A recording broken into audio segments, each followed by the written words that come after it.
Boa noite, pessoal. Então, estamos ao vivo aqui na roda de conversa do mês da Consciência Negra, nessa roda que é mais uma atividade, então, aí, de um cronograma inteiro organizado pela Secretaria de Cultura, pela Secretaria de Educação da cidade de Bento Gonçalves e também pelas diversas ativistas e entidades do movimento negro da cidade, né? A nossa roda de conversa hoje, então, tem como tema a escrita pelas mãos negras por uma educação antirracista, e a gente conta, então, com 5 convidadas aí que vão estar palestrando, né, e debatendo esse debate com a gente.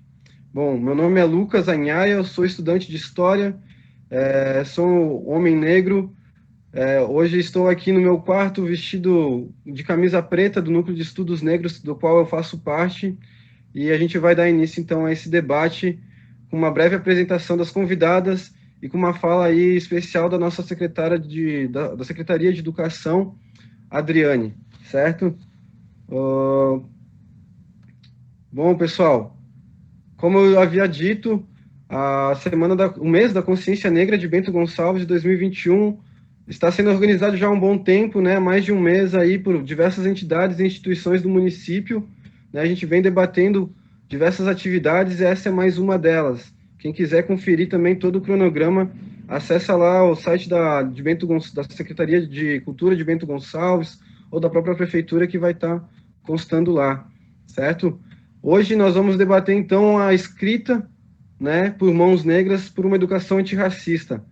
A gente tem aqui com a gente a professora Carla Carvalho Carlesso, que cursou o seu ensino fundamental e médio no Cecília Meirelles, é licenciada em História pela UX, tem pós-graduação em Ciências Ambientais e Práticas Educacionais, pós-graduação em Gestão Escolar, com ênfase em supervisão, e atua há 26 anos na sala de aula na rede estadual e municipal, tanto pública como particular.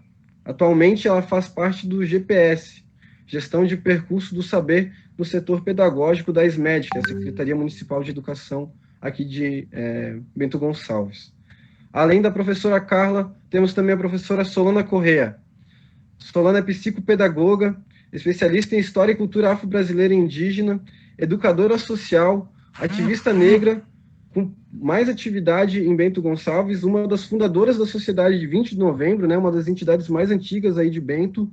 Atualmente é idealizadora e coordenadora do Movimento Negros Raízes, né? Foi reconhecido em 2018, 2019, com o maior prêmio de referência, né, negra aqui do Rio Grande do Sul. Hoje, inclusive, acho que isso aconteceu de novo, né? A medalha do Zumbi dos Palmares. Teve voto de congratulações pela Câmara de Vereadores de Caxias do Sul em 2018 e voto de louvor e agradecimento em 2021, né, nesse ano, pela Câmara de Vereadores aqui de Bento Gonçalves também. É reconhecida com o Prêmio Trajetórias Culturais 2021 pela Secretaria Cultural do Rio Grande do Sul e Instituto Trocando Ideia. Né, ela também teve participação agora, né, a professora Solana, como Movimento Negro Raízes, enquanto coautores da obra literária de Liliana Cardoso, né, a primeira mulher negra aí patrona dos festejos de Farroupilha 2021. O livro é intitulado A Matriz da Cultura Negra no Gauchismo. Foi lançado em 20 de setembro no Palácio do Piratini, na presença do governador do estado, né. Além das professoras Solana e Carla, temos também Emanuele da Silva. Emanuele é uma jovem escritora que vem se consolidando como uma promissora voz jovem, feminina e negra aí da cidade, não só da cidade, né, mas acho que do estado e do país também. No ano passado, ela ganhou o Prêmio Internacional Mulheres de Letras 2020, realizado pela editora Literice, do Rio de Janeiro, com decoração que ganhou novamente neste ano. Emanuele recebeu também a distinção, né, de Embaixadora Internacional da Paz, otorgada pelo World Literary Forum for Peace and Human Rights. Desculpa o meu inglês aí, pessoal. A certificação é dada para artistas de todo, né, mundo que, com a sua arte, tentam mudar o nosso lugar aí, nosso mundo para melhor, lutando pela paz e defendendo os direitos humanos. Além da professora Carla Solana e Emanuele, temos a professora Jerusi Romão, que eu tive o prazer de conhecer enquanto fui para minha graduação em Florianópolis.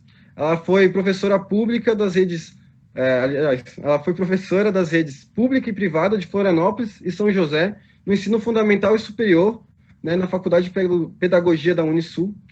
Desde 1983 atua no campo da educação das relações étnico-raciais, com ênfase na história da educação dos negros e na formulação de políticas educacionais para as redes estadual e municipal de Santa Catarina. Atuou como consultora da Unesco, coordenado no Ministério da Educação, o MEC, as políticas de fortalecimento de jovens negros e indígenas no ensino médio e superior em 2002. Organizou e co-organizou publicações entre as quais História da Educação dos Negros e Outras Histórias, em 2005, e Africanidades Catarinenses, em 2009. É coordenadora da Escola Afro-Popular Leonor de Barros e também tenho orgulho de dizer que é uma das cofundadoras aí do Núcleo dos Negros, núcleos que hoje eu componho. Além das professoras até aqui anunciadas, também temos a professora Antônia Evangelista, licenciada em bacharel, em Geografia, especialista em Educação Ambiental, mestre em Geografia e está concluindo o doutorado também em Geografia na URGS. Atualmente trabalha nas redes públicas e privadas aqui de Bento Gonçalves. Sejam todas bem-vindas, professoras, a esse espaço. Tenho muito orgulho de estar mediando esse espaço com vozes tão potentes, certo? Logo vou estar passando a fala para vocês, vão se preparando aí. Antes a gente só tem, então, uma fala aí de abertura também da nossa querida secretária da Educação, Adriane. Por favor, Adriane, está com a palavra. Boa noite a todos. Boa noite, Lucas, e boa noite a nossas mulheres de peso aqui, né? Hoje nós temos uma equipe de professores, de escritores, né? Pessoas que têm uma caminhada na educação. A Carla, que trabalha comigo, sabe que eu tenho um lema e que nos guia desde o início do ano, que é a educação é o caminho, né? Então, a gente sabe que é através de nós, né, através de você, professor, através de você, aluno, através de você, educador, que a gente vai fazer a diferença e que a gente vai perceber essa escrita, seja ela por mãos brancas ou negras, mas que essa história precisa ser escrita a muitas mãos, e que essas mãos não sejam diferenciadas por cores, mas sim pelos seus feitos, né, pelo seu traço, pelas suas palavras, pela cultura que traz, pela história que traz. A gente sabe que na nossa vida, sejamos da etnia que formos, né, da região que formos, do país que formos, todos nós precisamos um dos outros para que a gente possa construir essa história. E a gente sabe o quanto, né, o povo negro, o povo que vem lutando para construir essa história, que precisa montar um mês, uma semana para que seja escutado, tem de importante, quanto essa história trouxe para a nossa vida, quanto a vida de todas as pessoas desse planeta, eu digo, né, precisam dos outros, precisam da história do outro, da ajuda do outro. E nós escutávamos, né, no dia da abertura do mês da consciência negra, a fala da Solana, a fala do Flávio, a fala de todas as pessoas que se colocaram, né, nesse dia, da importância de todos reconhecermos a importância de cada um no seu espaço da cultura, no seu espaço de história, no seu espaço do município, da sua cidade, do seu trabalho, da sua escola, no espaço onde estiver, na sua família, enfim, né? Eu fico muito feliz de participar desses momentos da abertura desse mês, do momento que foi o espetáculo que nós tivemos na Casa das Artes, né, com os alunos, e amanhã teremos a segunda etapa, e eu terei o maior prazer de estar lá novamente, e também de participar desse momento. Acho que é importante a gente pensar não só nesse mês, mas em todos os meses, trabalhar essa diversidade, né? Trabalhar que todos nós juntos formamos um lindo quebra-cabeça, que é o nosso município, que é a nossa cidade, que é o nosso país, de cores, de culturas, de gastronomia, de alegria, de música, enfim. Juntos, a gente monta um mosaico, uma história que conta o que um povo junto pode construir, o que um povo junto consegue trazer, né? E eu fico muito feliz que estejamos entre pessoas que trabalham com isso, trabalham com a formação dos alunos para que a gente possa ter uma comunidade mais que aceite o outro como ele é, que enxergue a diversidade, que faça essa leitura de mundo diferente do que a gente tem feito em todos esses anos, né, em muitos episódios tristes da nossa história, e que a gente possa construir, trazer e formar pessoas melhores. Pessoas, sejam elas de que idade, de que cultura, de que etnia, enfim, que sejamos todos seres humanos, que a gente possa todos se reconhecer como irmãos e que a gente possa todos, de mãos dadas, construir uma história melhor.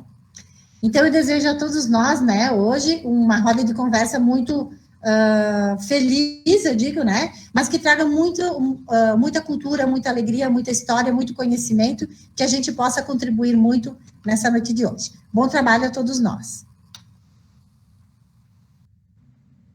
Muito obrigado pela fala, professora Adriane, secretária, aliás, da Secretaria de Educação aqui do município. Pessoal que estiver nos assistindo, deixe um recado para vocês ali no nossa página no Facebook, onde está sendo transmitida aí o nosso debate, o nosso link para quem quiser se inscrever hoje aqui na atividade, ter a certificação desse espaço, né? A gente vai estar disponibilizando o link aí que vai estar possível se inscrever nele até hoje à noite, né? Então, professores aí quiserem ter essa certificação aí do espaço, tem essa possibilidade. Além disso, convido a todos, durante agora a roda de conversa, a estarem interagindo com a gente pela nossa página, né, do Facebook, Cultura Bento. De novo, Cultura Bento, página do Facebook, onde está sendo transmitida aí a nossa roda de conversa. Façam perguntas para a gente lá nos comentários, pessoal, que depois dessa primeira rodada de fala das convidadas, a gente vai estar, então, selecionando perguntas para a gente estar encaminhando para o final a nossa roda de conversa, tá? Não deixe de interagir. Bom, para a gente iniciar, de fato, então, essa roda de conversa, que eu já estou aqui ansioso, eu queria chamar a professora Carla, então, que vai fazer essa primeira fala para a gente aí, vai estar debatendo o que para ela significa esse tema, o que para ela veio à tona para pensar e a debater aqui com a gente nessa roda de conversa. A professora Carla está com a palavra.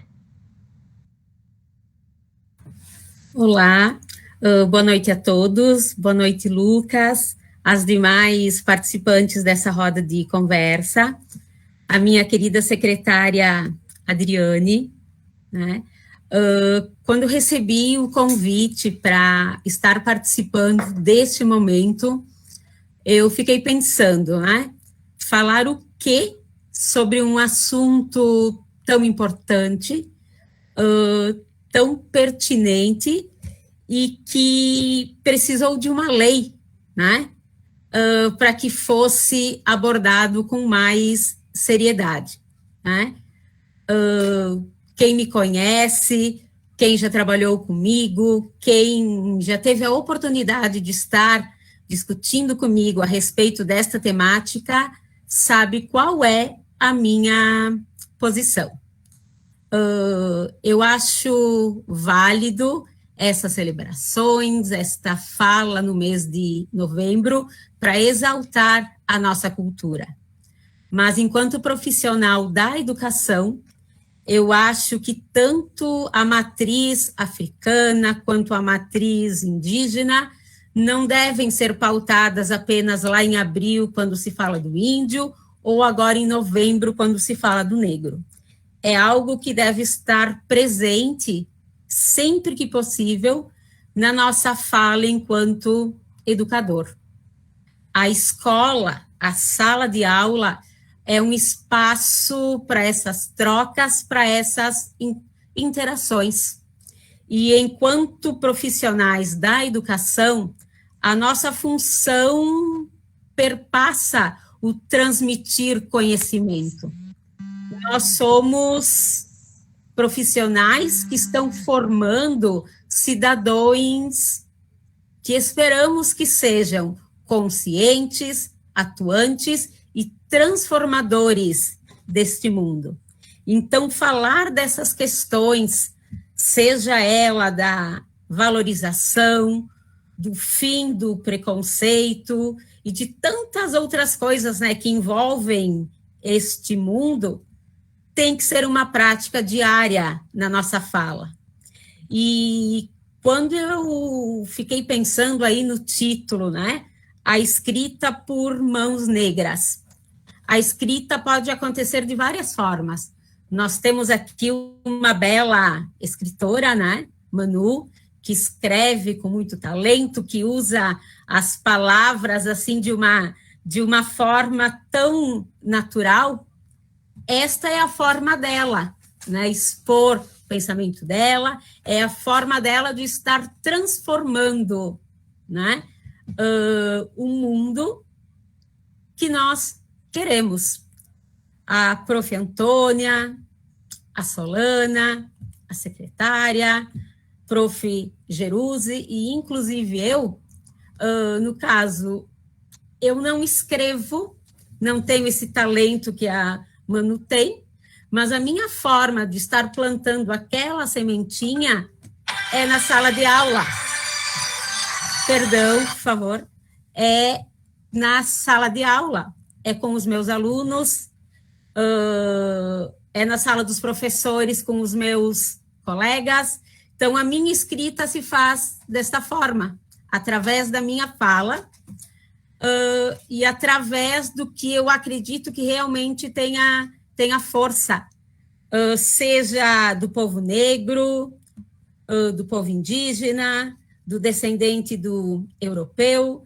Eu acho que nós temos que valorizar isso, o ser humano como um todo, independente da cor de pele, da cor do olho, da opção sexual ou da classe social, né? Enquanto escola, é nosso dever estar fazendo com que os nossos alunos percebam isso.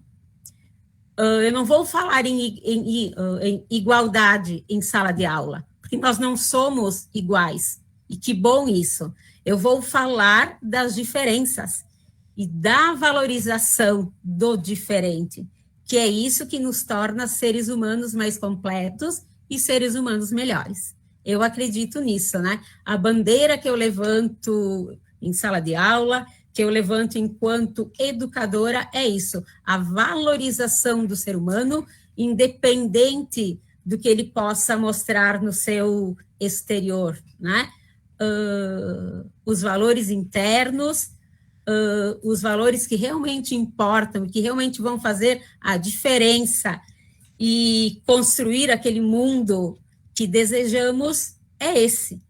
E há alguns anos atrás, né, e o Lucas me entregou ali, há quase 30 anos, trabalhando com a educação, é isso que eu levo em consideração, é isso que eu tenho pautado na minha prática, antes na sala de aula, e agora junto, né, a Adriane e aos demais colegas da Secretaria de Educação. A minha bandeira é pelo ser humano.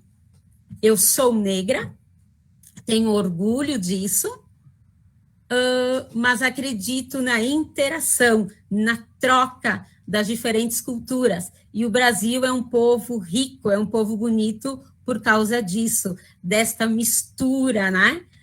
Que faz com que a nossa cultura, com que o nosso povo, apesar dos pesares, encontre sempre essa energia e esta alegria para lidar com todas as adversidades que estão aí presentes no nosso cotidiano.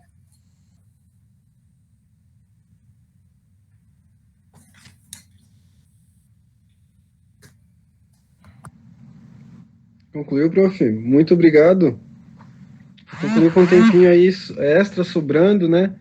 A gente não tem problema, a gente volta depois, claro, obviamente. Isso aqui é uma primeira fala, então livre. A gente vai estar passando aí a fala para a escritora Emanuela, então, jovem escritora aí, que está dividindo aí a categoria de jovens comigo nessa noite. Enfim, só queria então reafirmar aí para o pessoal que estiver assistindo, tiver alguma questão aí para colocar para as convidadas, pode fazer lá no chat, lá na página do Facebook, que a gente vai estar de olho lá. Emanuela está com a palavra. Muito boa noite. Primeiramente, boa noite ao Lucas, boa noite a todas as professoras, as mulheres aqui presentes. Boa noite para quem nos assiste hoje. E para começar, esse mês da consciência, que tornamos um mês, ainda bem aqui dentro, né? Me passa muita coisa na minha cabeça nesse momento. Esse mês, assim, essa semana. Porque a gente passa um ano todo falando sobre essas questões e não somos ouvidos a maior parte desse tempo.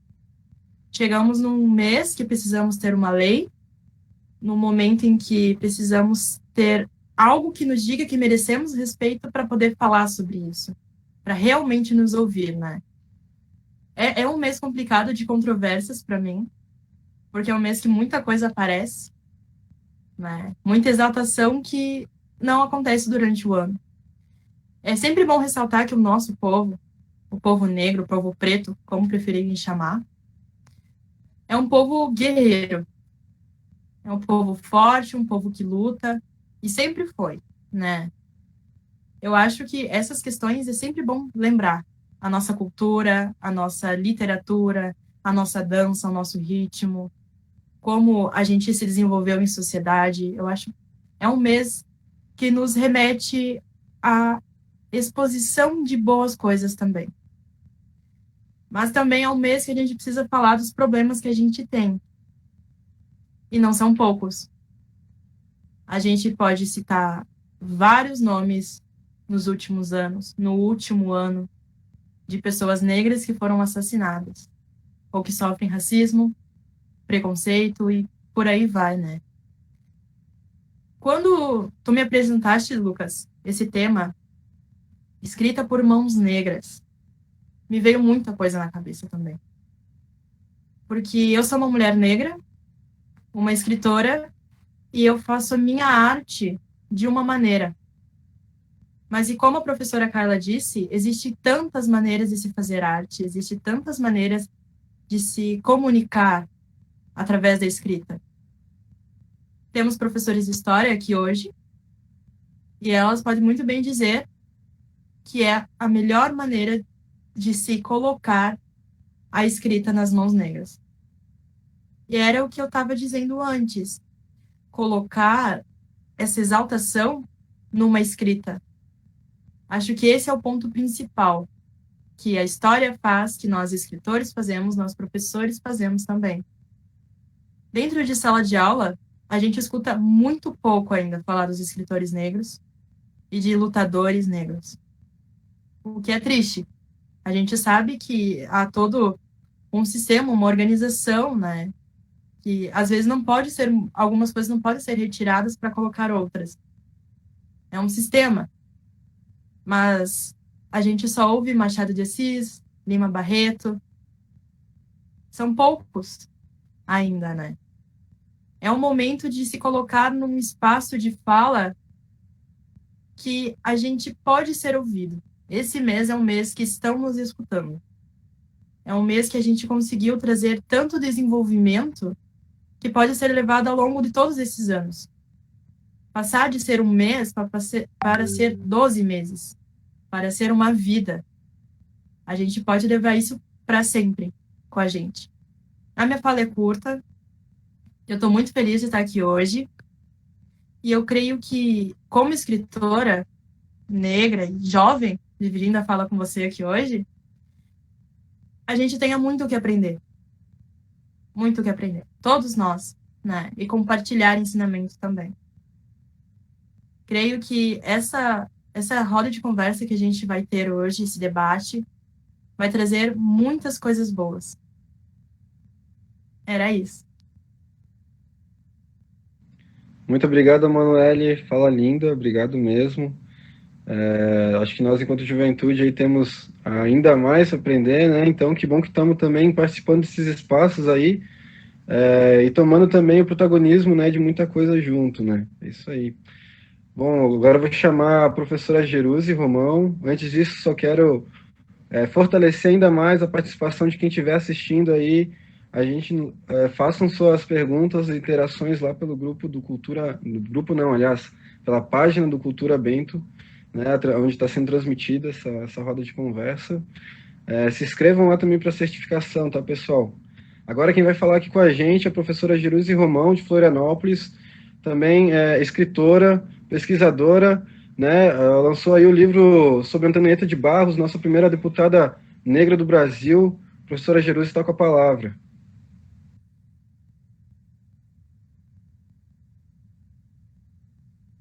Eu vou ligar o microfone. Obrigada, Lucas. Bom, eu saúdo Lucas representando a juventude, né? Lucas é um acadêmico aqui da nossa Universidade Federal de Santa Catarina, é um jovem pesquisador, não é? E tem atuado de uma maneira extremamente potente junto com a juventude universitária negra de Santa Catarina, na defesa dos seus direitos e das suas políticas e dos seus percursos educativos e formativos. Saúdo as companheiras Carla, Emanuele, Antônia e Solana. Saúdo a professora secretária Adriane. Muito obrigada por estar presente. Hoje pela manhã eu fiz a conferência de abertura do Seminário Educação das Relações Étnico-Raciais aqui do município de Florianópolis. O secretário, o professor Maurício, também estava presente, e acho de suma importância os gestores das pastas, não é, indicarem para a sua rede, sinalizarem para a sua rede o compromisso com essa política, porque nós estamos tratando dessa pauta desde da pós-abolição, mas ainda é muito recente, não é? Essa pauta formatada em políticas públicas e políticas educacionais, e ainda muito, precisamos de compromisso de todos, e os gestores, no caso, os secretários de educação, ao liderarem a sua secretaria, ao sensibilizarem, ao sinalizarem, né, que essa política ela é estruturante também da gestão, da sua gestão, é de máxima importância. Então, eu agradeço muito, professora Adriane, a sua presença na abertura e a sua permanência para dialogar aqui conosco. Vou lembrar que nós estamos no mês de novembro, celebrando Zumbi dos Palmares. Eu acho que é muito importante também, porque, ao discutir educação e relações étnico-raciais, nós também estamos discutindo narrativas que nós estamos trazendo para a educação, não é? A nossa geração, a minha, eu tenho 60 anos, nasci em 1960, a minha geração aprendeu sobre o 13 de maio, e nós sabemos muito das sequelas que aquela abordagem, aquela ênfase, né, aquela representação de mãos com algemas sendo rompidas, sem o nosso protagonismo, nos acarretou na nossa pertença, na nossa identidade e na nossa autoestima. O movimento negro gaúcho, né, então traz para o Brasil uma nova data, que eu acho que é muito importante dizer isso, que é a data 20 de novembro, de 1695, quando do tombamento, lá em Palmares, de Zumbi dos Palmares. E acho que, trazendo isso, é relevante para que a gente, então, contextualize hoje que o contrário de Casa Grande não é senzala, o contrário de Casa Grande é quilombo. Nós estamos aqui nos aquilombando virtualmente e trazendo essa perspectiva, né, para que a gente possa conversar também sobre as nossas resistências, porque as políticas educacionais também são expressões de lutas e de resistências. Eu gosto muito de falar de um lugar chamado História da Educação. É esse o meu lugar, e falo para professores. Então, toda a minha trajetória nas redes de ensino, a minha fala é com professores. Eu entendo que, se nós só estamos aprendendo sobre história do negro e cultura africana a partir de 2003 como uma política nacional, os professores também foram atingidos por essa ausência, não é? Então, ninguém ensina aquilo que não aprendeu. Então, o meu público para trabalhar com essa política nas secretarias das quais eu sou assessora são os professores. Eu falo de muito, então eu vou tentar pontuar algumas questões, a gente pode voltar depois para aprofundá-las. A primeira questão que eu gostaria de dizer e trazer, e muito inspirada em Antonieta de Barros, uma mulher que nasceu somente há 13 anos da abolição da escravatura e se tornou a primeira deputada do sul do Brasil, né, e negra do Brasil, é que ela dizia em 1934 o seguinte: a escola não é um lugar só para formar diplomados, não é? E é muito atual, porque hoje nós trazemos essa perspectiva. A escola não é um lugar só de escolarização. A escola é um lugar de fazimento de humanos nas relações e nas interações em que eles estabelecem entre si. E esse fazimento de humanos ainda não está no ponto certo, porque alguns são considerados menos humanos do que os outros, não é? Atravessados pelo preconceito, pela discriminação racial, pelo racismo, pela homofobia, pela discriminação de classe, de cultura, pela xenofobia, porque muitos vieram de outros lugares para habitar os nossos territórios, e nós experimentamos também essas visibilidades na escola. Então, essa humanidade que a secretária colocou na sua fala, e que eu corroboro com ela, nas minhas também, ela só é possível quando a gente institui esse sujeito que é menos, né, como sujeito detentor de direitos, inclusive do direito de ser igual. Essa igualdade também é um direito. Né? A gente faz aqui um debate sobre o reconhecimento das diferenças, e elas não são produtos de desigualdade, diferença é um direito, não é? Contudo, a gente está ainda preconizando uma ideia de uma educação pública, plural e igualitária. E aí, quando eu falo educação pública, não só no conceito se público, que é o senso mais comum que nós encontramos nas nossas comunidades, o que é uma educação pública? E as pessoas falam, é aquela que não é paga. Mas não é esse o conceito de escola pública. O conceito de público é aquele conceito que se remete a que é para todos. E aí o debate que nós trazemos sempre para refletir com os professores é: a sua escola é de fato pública? Ela é para todos? Todos mesmo, como faz a professora Vania pergunta lá em Minas Gerais, todos, inclusive para os negros, inclusive para os indígenas, porque a perspectiva de todas, ela ainda está muito colocada numa visão em que alguns corpos não estão presentes ou estão só a partir de exceção, né? Na minha escola tem um, na minha turma tem dois, tem um professor, tem um diretor lá em tal lugar, mas isso ainda não significa todos, num país em que a população negra é maioria. Também trazemos como reflexão um debate crítico sobre aquilo que nós entendemos como o que é diversidade, né? Então, assim, nesse mês da consciência negra, como já disse Emanuele, muitas questões surgem, né? Inclusive, esse debate sobre a diversidade também surge.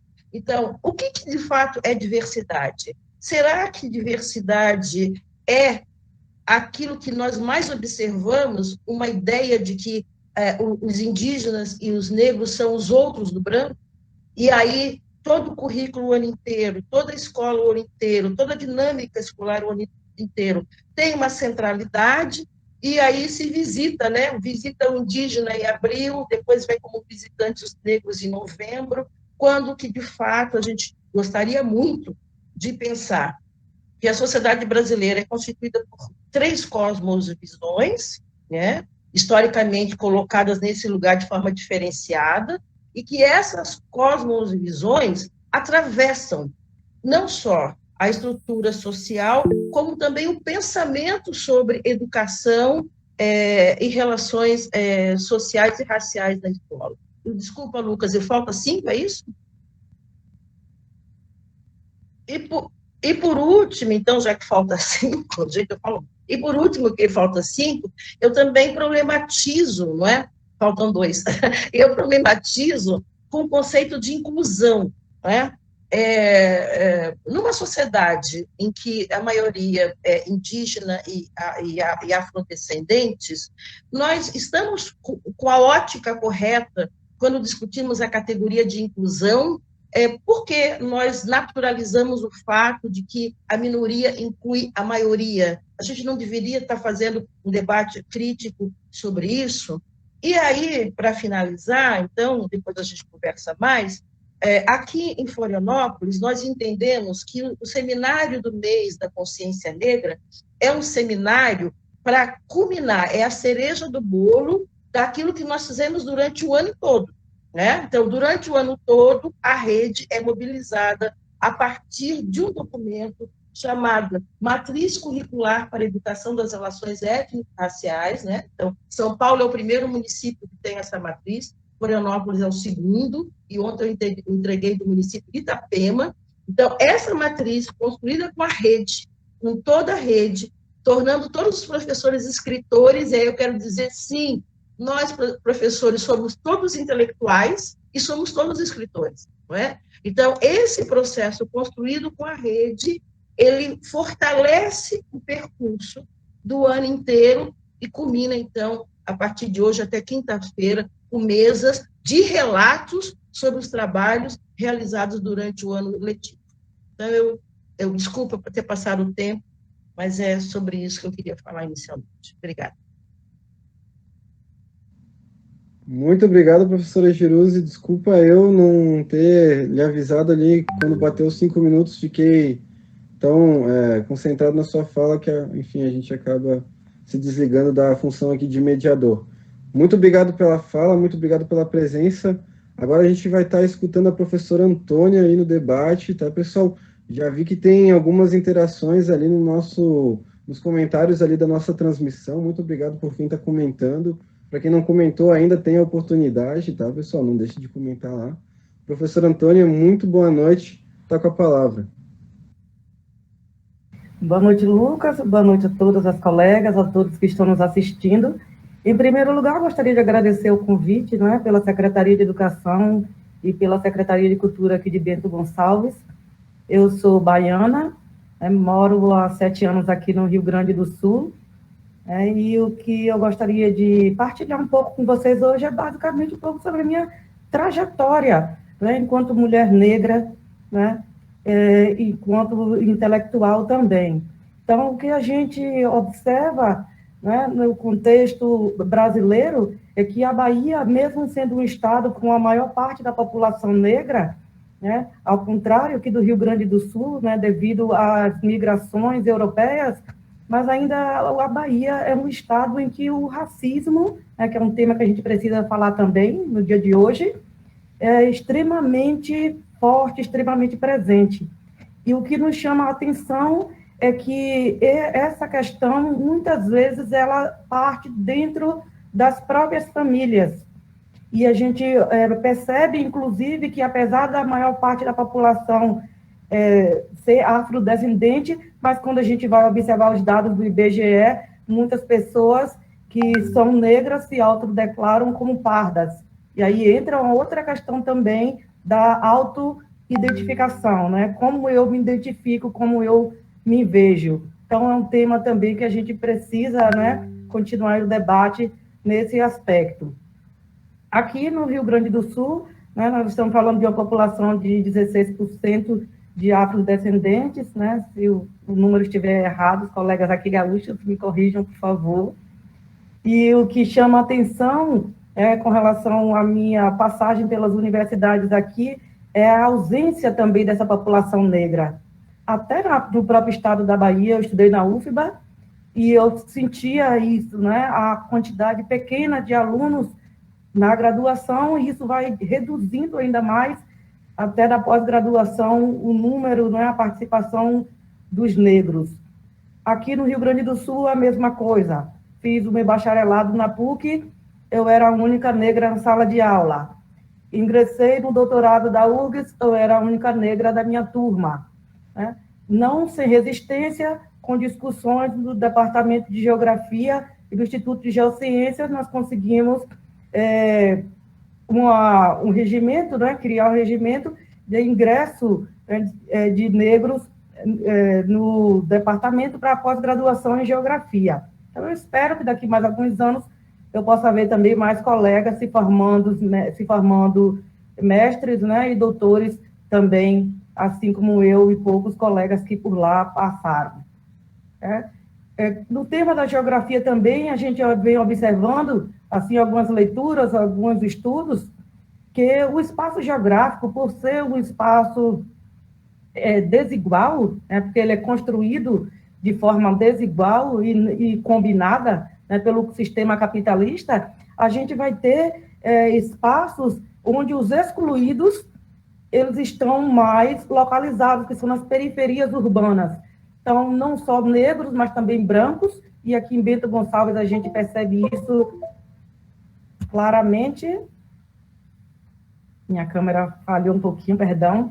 E aqui em Bento Gonçalves, mesmo nós estamos em uma colônia italiana não é diferente, isso, pelo contrário, isso ressai ainda mais na sociedade, né, de uma periferia ocupada pelos excluídos, sejam brancos, sejam negros, né, sobretudo os negros e pardos, e também os descendentes de italianos pobres.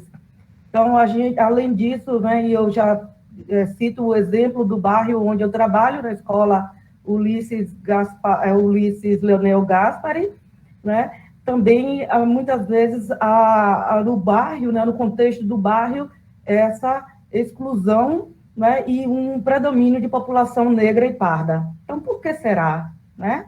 Por que será? E a gente vê também a questão do racismo ambiental, que são essas pessoas que estão localizadas nessas periferias, onde não há acesso ao saneamento básico, onde o acesso à saúde é precário, muitas vezes o acesso à educação também é precário, e eu concordo com a professora Geruse, quando ela coloca que a educação, que a escola deveria ser para todos, mas que, infelizmente, ainda não chegamos a tal ponto. Né? Mas a gente está aqui conversando e a gente precisa continuar, né, debatendo esses temas para que, futuramente, e esperamos que muito em breve, que essa realidade ela seja alterada. E as nossas próprias vivências, né, enquanto educadoras, enquanto escritoras, com certeza nós estamos contribuindo para essa transformação social com a nossa própria trajetória. Outro aspecto também que eu gostaria de destacar, minha fala também não será muito longa, que eu achei muito interessante o tema, né, da nossa roda de conversa, que é a escrita por mãos negras por uma educação antirracista. Enquanto escritora da área de geografia, eu escrevo basicamente para brancos, como eu disse para vocês, porque a maior parte da população das universidades, mesmo sendo públicas, a gente ainda tem um público muito grande, o público branco. Então, os livros que eu escrevo, capítulos e livros também, como agora a minha dissertação será publicada, infelizmente ainda vai alcançar ainda uma parcela de população negra ainda pequena, mesmo com a lei, né, que garante o acesso à educação do nosso povo. Mas a gente ainda tem muito que lutar e temos ainda muito o que evoluir, né? E eu acredito também que a gente precisa, enquanto educador em sala de aula, e agora já me reporto à educação básica, porque eu sou professora também da educação básica, o acolhimento, né, o desenvolvimento da autoestima no nosso aluno, seja negro, seja branco, né, seja qual for a etnia, a importância dessa autoidentificação e dessa valorização, né, dessa autoestima, do reconhecimento enquanto sujeito, né, e tanto importante quanto todas as outras pessoas, e que são capazes também de transformar as suas realidades através da educação. Então, o nosso papel é muito importante e, com certeza, né, temos muito o que contribuir, né, com esses temas e com as transformações que a nossa sociedade ainda precisa. Eu fico por aqui e aguardo o debate. Muito obrigado, professora Antônia. Tinha ainda 3 minutos de fala, mas, enfim, a fala potente, todas as falas foram muito potentes. Eu aposto que o pessoal que está assistindo aí comigo também deve estar achando isso, né? A professora Antônia ainda comentou no início ali, disse que era um dos primeiros eventos, né? Ela estava falando sobre isso, mas, enfim, todas as falas até aqui foram maravilhosas. Queria agradecer a todo mundo até aqui. A gente está indo para a última fala desse bloco, não menos importante, da professora Solana, né? Professora e coordenadora também do Movimento Negro Raízes, aqui de Bento Gonçalves. Quero dar uma muito boa noite para a professora Solana. Tá com a palavra, fique à vontade. Boa noite. Nessa noite tão especial, eu saúdo a secretária Adriana Zorzi, citando a secretária, eu também cito o Poder Público Municipal. Saúdo a minha colega Antônia, doutora Antônia Evangelista, a demais colega Carla, a prof. também Geruse, a escritora Emanuele e ao mediador Lucas. Hoje é uma noite muito especial. Eu fui tomada de muita emoção hoje por ser o 50º do Dia Estadual da Consciência Negra, que é marcado desde 1971 pelo Grupo através de Oliveira Silveira, que foi um poeta, intelectual e um militante negro, né, que fez com que tivéssemos essa data de hoje e que foi lembrada hoje na entrega do prêmio Zumbi dos Palmares, da medalha a qual o movimento negro hoje recebeu. Nenhuma entidade recebeu este prêmio, é uma marca histórica para o movimento negro Raízes, nenhuma entidade recebeu esse prêmio por 3 vezes. O movimento negro recebeu em 2018, no ano de sua fundação, em 2019, de forma consecutiva, foram 2 anos já de forma inédita, e esse é o 3º prêmio Zumbi. E essa medalha nós trazemos com muito orgulho para o município de Bento Gonçalves, representamos a comunidade negra de Bento Gonçalves em Porto Alegre hoje. A medalha vem para provar que esse trabalho que fizemos, ele não fica somente em novembro. É exatamente por isso que houve esse reconhecimento ao Movimento Negro Raízes, por trabalhar de janeiro a janeiro as questões negras. Hoje é um dia especial, aí a gente sai de um evento e chega em outro, e quero saudar a comunidade surda, dizendo meu boa noite a todos, né, que sejam muito bem-vindos. Estamos falando de inclusão de todos, de questões, desde questões físicas, mentais, e inclusive de questões raciais, que esse é o ponto, né, que estamos hoje falando. Em novembro de 2021, o movimento lançou a sua nova logomarca junto à Secretaria de Cultura do município, compondo o projeto Cultura Negra em Movimento, em fase de finalização já, ainda neste ano, e que levará, a partir de 2022, a cultura negra em formato itinerante, permitindo então transitar de forma estruturada para outras regiões também do estado.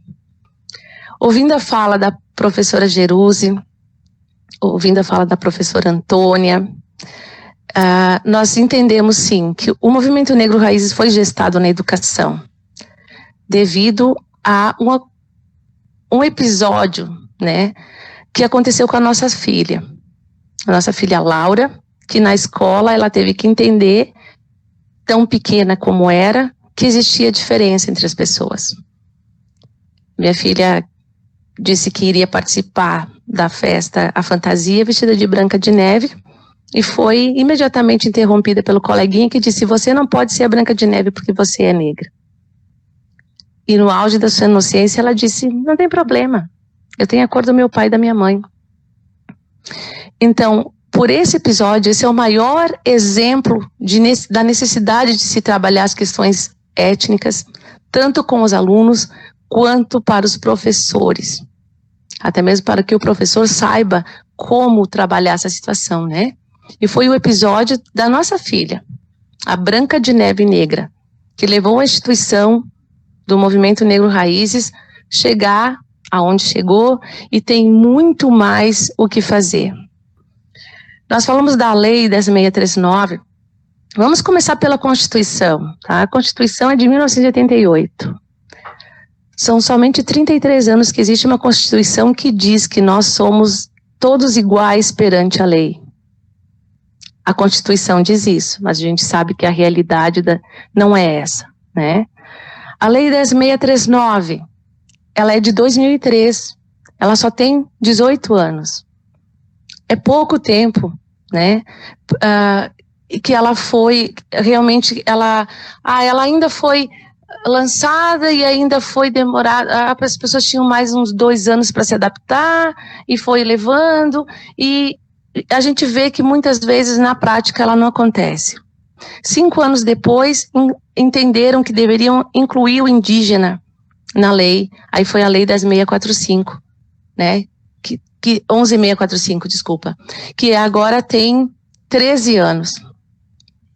Nós precisamos como disse a colega Carla, precisou-se de uma lei para falar, né, da importância da cultura indígena e da cultura negra para a formação do nosso povo brasileiro. E da importância desses povos para a formação de toda uma economia de um país. E toda a influência que tem na questão, né, da culinária, né, das manifestações culturais, da música, na dança, na fala, né. E religião, né, também é algo, principalmente, que esse é o calcanhar de Aquiles, que é a questão que a importância de se falar das questões negras na escola é também para que respeitem as nossas crianças que são professas de religião de matriz africana. Essas crianças sofrem por serem negras e duplamente pelo fato de, se um dia se manifestarem como professas de matriz, né? Então, se faz necessário, é um momento importante de se falar, principalmente, como diz a Emanuele, que agora que nós temos esse espaço, né, que ficamos mais bonitos no mês de novembro, então vamos fazer valer todo esse espaço que nos é aberto e vamos ocupar, sim, todos os espaços, porque nós temos direito a isso, né, e devemos fazer isso. E tenho certeza que a nossa fala, além das questões escolares, também tem questão da saúde do negro, né? As doenças falcêmicas, tem tantos assuntos a serem abordados que nós levaríamos aqui, essa live teria que durar uma semana, né, Carla e nossa secretária Adriane. Mas a minha fala fica por aqui, depois a gente vai debatendo mais, né, ao longo que as pessoas vão fazendo as perguntas, e também quero falar que o Movimento Negro Raízes faz parte do Fórum Étnico-Racial do Estado do Rio Grande do Sul.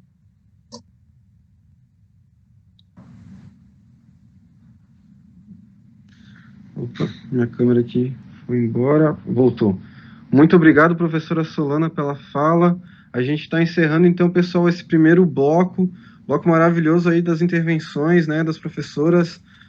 Queria agradecer de novo todo mundo que está assistindo, a todas as professoras que aceitaram o convite aí para a gente estar montando esse espaço maravilhoso. Está sendo muito bom aqui poder ouvir. Estou tendo muito orgulho também de estar mediando esse espaço com todas vocês. A gente recebeu aí uma pergunta bem legal aí dos ouvintes, né, de quem está assistindo, né, pela rede do Cultura Bento, tá? Vou ler aqui a pergunta, né? E também vou incrementar um pouquinho ela, tá? A gente recebeu uma pergunta aqui da Deise Formo, né? A Deise, ela pergunta o seguinte, né? Ela dá boa noite a todos. Boa noite, pessoal. Que noite potente. Queria saber de vocês como podemos fortalecer o papel político da cultura para a consolidação de ações antirracistas. Ela agradece também pela noite. Eu queria incrementar nessa pergunta, e daí eu vou passar a palavra para todas responderem um pouquinho do que acharem pertinente, né, falar nesse momento. Antes de responder essa pergunta da Deise, o que seria, então, para as professoras, né, ações antirracistas e também, em especial, dentro da educação, o que seria essa educação antirracista que a gente vem falando aí, a gente colocou, né, no tema da nossa roda de conversa.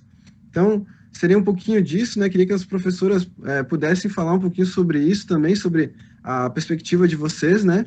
E também daí respondendo a Deise aí, como se fortalece o papel político da cultura, então, né? Para a consolidação das ações antirracistas. Eu vou passar na mesma ordem, pode ser, professoras? Daí a gente vai começa com a professora Carla, vai com a Emanuele e assim por diante. Professora Carla, de novo, toca a fala, fique à vontade. Bom, inicialmente, né, Solana, parabéns pelo belo trabalho, junto com teu marido e com os outros membros aí, vocês realizam para o nosso município, né? É gratificante saber que existe um grupo que fala desta questão afro com tanta propriedade e que leva o nome de Bento para outras regiões, né? Mostrando, sim, que, apesar de sermos uma cidade de descendência italiana, nós temos forte a presença do negro e a participação dele dentro do nosso desenvolvimento enquanto município. Então, esta premiação, essa valorização que vocês recebem, além de merecida, é algo que engrandece ainda mais a nossa cidade. Muito obrigada por isso. Tá? Parabéns. Em relação à pergunta, Lucas, eu acredito que, enquanto educadores, né, reforço o poder que o professor tem nas suas mãos, né, o quanto a fala do professor é importante. Passamos aí por um tempo de pandemia, né, onde os nossos alunos, nossos professores tiveram que se reinventar nas suas práticas educacionais. Para alguns não foi tão fácil assim,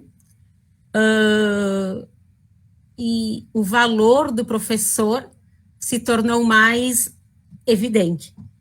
E eu acho que para essa cultura, para essa prática se tornar mais forte, nós temos que primeiro, né, falo enquanto prof de história, nós temos que primeiro apresentar os fatos como realmente são, né, mostrar a história de um povo, né, que foi trazido para cá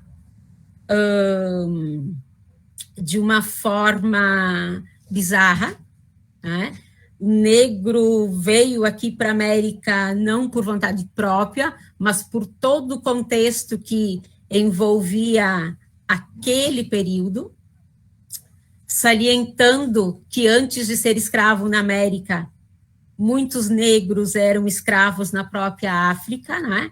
Entre lutas tribais, isso acontecia também, e que quando esse negro chegou aqui, a exploração do trabalho, tudo aquilo que envolveu até a abolição e que vem se permeando até os dias atuais. E depois de mostrar todo esse contexto histórico, depois de discutir muito a respeito disso, né, que o nosso aluno tem capacidade, ele tem o poder de voz diante disso também, e ele precisa, para entender, ele precisa se posicionar e ser tratado como protagonista também. Eu acho que vem aquela parte da sensibilização, mas não para colocar o negro no papel de vítima, mas para colocar o ser humano em pauta, né? Aquela questão da empatia, de olhar o outro como eu vejo a mim mesmo, que aquilo que dói em mim, dói no outro também. E essa sensibilização vai passar, pouco a pouco, a uma conscientização, né? Nós precisamos, então, sensibilizar, conscientizar, para conseguir a transformação cultural que queremos e que merecemos. E, reforço, a escola tem um papel muito importante nisso. E a prof. Antônia falou da realidade da escola dela, escola pela qual eu tenho muito carinho, Escola Ulisses. Tenho amigas, né, tenho profs que trabalharam comigo e que hoje fazem parte do núcleo do Ulisses. E eu, antes de estar na secretaria, também estava em uma escola onde fiquei por 11 anos, e aonde pude ver, assim, a força e o poder do professor. Trabalhei por 11 anos na Escola Maria Borges Frota, que carinhosamente chamamos de CAIC, e todos os nossos projetos eram pautados nessa questão da valorização do aluno como ser humano. O aluno tinha que se sentir como protagonista, como ser pertencente daquela comunidade, para valorizar todas as qualidades que ele tem. e que muitas vezes ele não percebia. E eu tive sorte, tive a graça de trabalhar com uma equipe diretiva que acreditava nisso, em colegas que eram parceiros e que topavam trabalhar com essas questões nas suas diferentes áreas, seja através da escrita, da poesia, enfim, nós víamos o nosso aluno, fosse ele branco, fosse ele negro, fosse ele da classe média, de uma classe menos abastada, mas nós víamos ele com um potencial tão grande, e eu me arrisco a dizer que nós conseguimos muita coisa com esse trabalho, com esta formação, e sempre tivemos o apoio da secretaria. E hoje, dentro da secretaria, o que me encanta e o que me emociona nesse trabalho é a visão da nossa secretária, da adjunta e de todos aqueles aí que formam o grupo, né? Seja do pedagógico, da nutrição, todos os setores, né, preocupados com uma educação de qualidade. E uma educação de qualidade passa por essa valorização das diferenças. E alguém falou antes aí na fala, acho que foi a prof. Geruse, a respeito da igualdade. E eu acho que tem que ser mais do que a igualdade. Nós temos que trabalhar com a equidade, né? O nosso aluno precisa ser atendido nas suas necessidades. E, às vezes, a necessidade de um não é a mesma do outro, né? Porque só com a equidade eu vou conseguir a justiça e vou conseguir fazer com que essas diferenças, se não terminem por exato, mas que pelo menos se minimizem.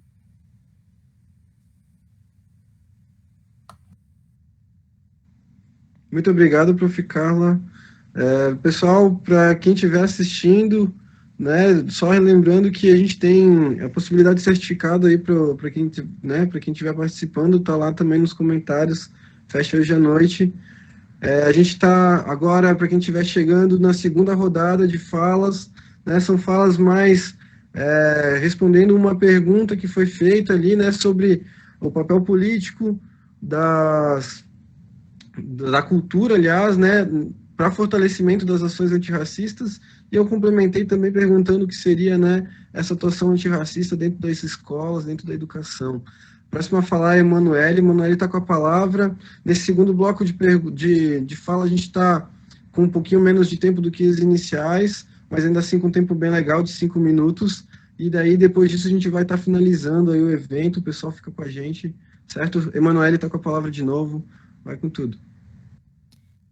Bom, quando eu era criança, primeiramente, voltando, Solana, meus parabéns. Quem tem me acompanhado desde que eu comecei, né, a escrever, a ganhar os prêmios e tudo mais, foi você, então muito obrigada, de coração. Quando eu era criança, a minha mãe me disse uma coisa que me marcou muito. E ela é católica, né, então tem a referência com Deus e tudo mais, e ela falou para mim: Deus nos deu 2 orelhas para escutar, ouvir e aprender, e uma boca para falar menos. Claro que era quando eu estava numa situação que eu só estava incomodando ela, mas ela soltou essa frase que para mim ficou para sempre. E eu acho que ela serve agora também. Ter a empatia, que a prof. Carla falou, é essencial. A gente não sabe a dor do outro, a gente não sabe a história do outro, a gente não sabe a realidade do outro. Então, ter a empatia, se pôr no seu lugar e no lugar da outra pessoa, e entender que há um problema maior, é um começo. E ouvir. Como hoje estamos ouvindo aqui agora. Ouvir é uma tarefa muito difícil que a gente enfrenta na nossa sociedade. porque gostamos todos de falar. Todos nós gostamos de soltar o verbo e falar o que achamos, né? Creio que, para se começar a trabalhar a educação, digo numa sociedade inteira e não somente no ambiente escolar, as pessoas têm que ouvir mais, têm que estudar mais, ler mais, aprender mais. Quantas vezes a gente se depara com situações em que as pessoas poderiam ter escutado melhor as coisas e entenderam errado, não é mesmo? Eu acho que nessa parte da nossa fala que responde essa pergunta é exatamente isso. Ouvir, ler, estudar, querer aprender e querer conhecer o outro, como ele é, com suas diferenças e suas igualdades. As pessoas não são iguais em nenhum ponto do mundo, mas todas elas merecem o seu respeito. Assim como eu tenho que respeitar os orientais, eu tenho que respeitar os ocidentais, assim como eu tenho que respeitar o índio, eu também tenho que respeitar o LGBTQIA+. Assim como eu tenho que respeitar o branco, eu tenho que respeitar o amarelo. E assim como eu também tenho que respeitar o negro. Respeito e entender o outro faz parte de um todo que transforma uma sociedade. A partir do momento em que você se percebe em um grupo, como nós vivemos, todos nós, diariamente, a partir do momento em que um professor entra dentro de sala de aula, se encontra com 30 alunos e percebe que apenas 2, 3 são negros, é uma realidade, é uma mudança que precisa ser feita. Enxergar e ouvir e entender. Quando eu estudei no Aveline, tive a sorte de estudar numa escola muito boa como o Aveline, com professores maravilhosos, a minha turma do ano passado e ano retrasado tinha no máximo 5 alunos e nós éramos em 30. 30 alunos, 5 se diziam negros. Isso para mim foi sempre um choque. Porque era como se a gente fosse os únicos que conseguissem ter essa educação. Conseguissem ter a esse acesso. E isso é triste. É triste porque eu convivo diariamente com pessoas negras que não têm nem perto do nível de estudo que eu tenho. E eu ainda nem tenho uma faculdade. Nem iniciei os cursos nas faculdades. Eu só terminei o ensino médio, sabe? E você conviver com essas pessoas que foram retiradas por falta de serem ouvidas, de serem entendidas, de serem realocadas no seu local, porque nenhum dos negros aqui estão aqui porque querem. Nós viemos para cá de uma maneira bárbara. Em navios negreiros, com suas mães tendo seus filhos tirados dos seus peitos, os maridos morrendo, os filhos. Então, a gente veio de uma forma triste. Nós viemos para morrer, sabe? E não existe justificativa cabível para falta de escuta de um povo que sofreu por mais de 300 anos e que continua sofrendo por mais que a gente não tenha uma corrente hoje nas mãos. Escutar, entender, se colocar no lugar de posição de ouvir e falar é um momento em que a gente pode conversar, se unir e todos juntos evoluir. Creio que essa seja a minha fala. Obrigado, Emanuele, pela fala, pela participação, né? A gente vai seguindo aí com as falas, então, muito importante. Tá aí a Emanuele representando a juventude, novamente, né? Eu vou falar isso aí enquanto convidada. Fico muito bem representado aí, não só por ela, mas por todas as professoras também. Agora a gente vai estar passando nessa segunda rodada aí a fala para a professora Jerusi Romão, né? Reforçando a pergunta aí, o papel político da cultura no fortalecimento das ações antirracistas e o que seria esse antirracismo dentro da educação. A professora Jerusi está com a palavra. Obrigada. Também parabenizo a Solana, a organização, o Movimento Negro. Nós estamos aqui também em eventos de premiação de entidade e reconhecimento político. É muito importante essa visibilidade para os protagonistas, não só não é a medalha em si, mas é sobretudo pelo reconhecimento e também pela visibilidade e a forma como os mais jovens vão esperançar estar nesse lugar que é valorizado, né, que é o lugar de luta e de resistência, porque a gente vive muitas dores na militância, ninguém quer ser militante de movimento nenhum, nós somos militantes de movimentos porque existem toda uma sociedade que nos leva a isso, né, então as desigualdades nos levam a isso. Bom, eu agradeço a pergunta da Deise e agradeço a todos os que estão nos ouvindo.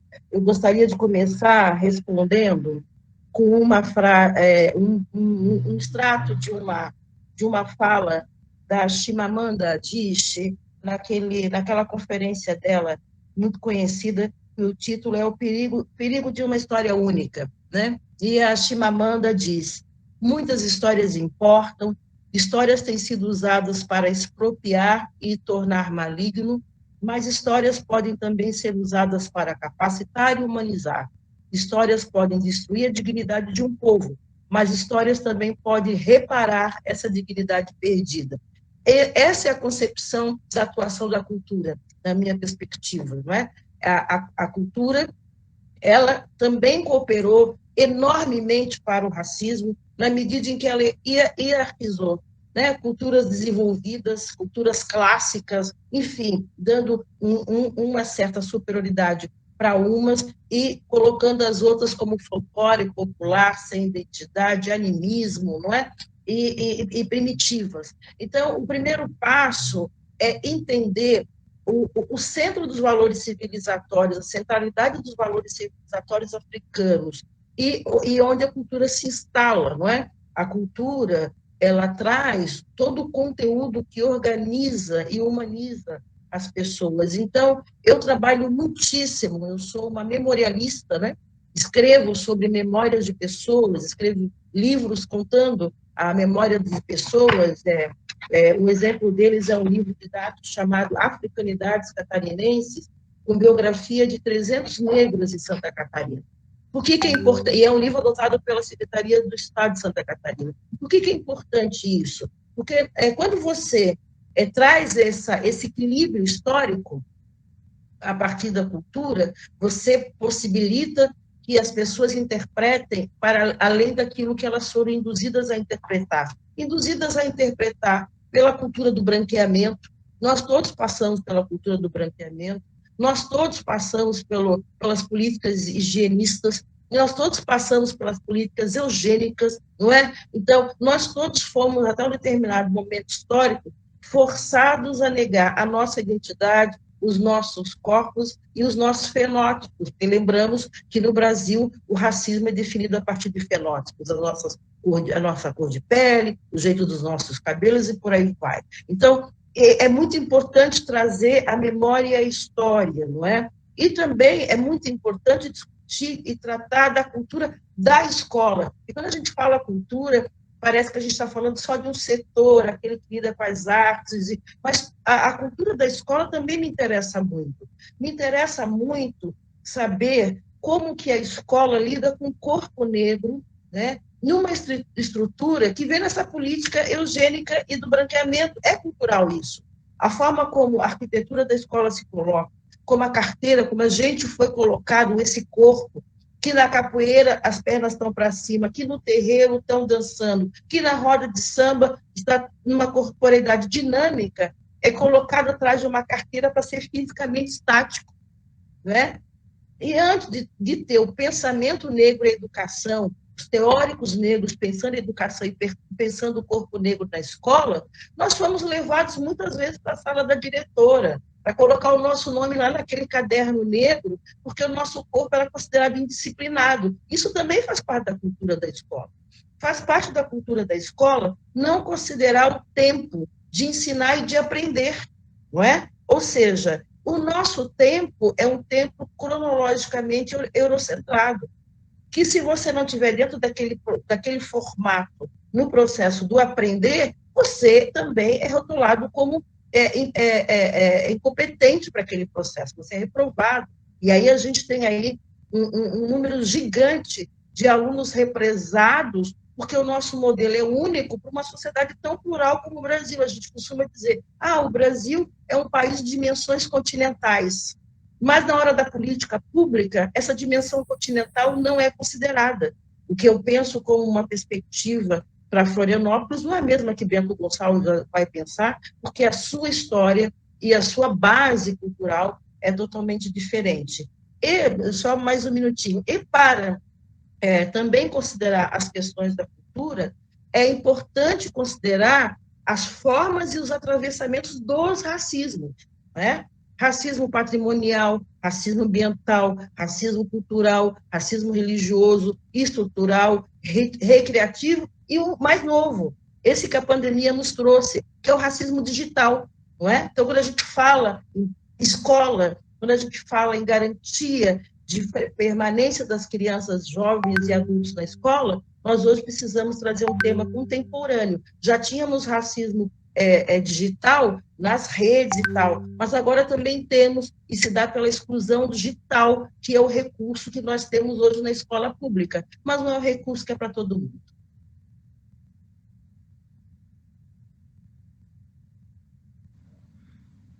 Muito obrigado, professora Geruse, pela fala, pela contribuição nesse segundo bloco. Me senti muito identificado quando a senhora falou ali do livro negro lá, né, que já tem um nome bem problemático, né, na minha escola era livro negro, né, que eu assinei algumas vezes lá, aquele documento. Agora a gente vai estar passando a fala para a professora Antônia, vai estar contribuindo aí também com o debate. Queria só salientar uma coisinha antes. Pessoal que está assistindo, quer se inscrever, ganhar um certificado, tem lá nos comentários lá, para se inscrever na nossa atividade. Professora Antônia está com a palavra, fique à vontade. Obrigada, Lucas. Também não poderia deixar de parabenizar minha colega Solana. Muito orgulho, Solana, né, compartilhar com vocês dias de trabalho lá na escola, pessoa tão capacitada, né. Com relação à pergunta, né, que foi feita aí, depois da fala das colegas aí da Carla e da professora Geruse, né, e também da Emanuele, seria redundante falar aqui certos aspectos, né, tem falas maravilhosas, parabéns a todas, mas o que eu gostaria de destacar apenas é que eu acredito que a palavra de ordem seja desconstruir. A gente precisa desconstruir muitas questões que perpassam, sobretudo, no livro didático, né? O livro didático que muitas vezes é escrito por mãos brancas e mãos também racistas, né? Que a gente observa alguns aspectos.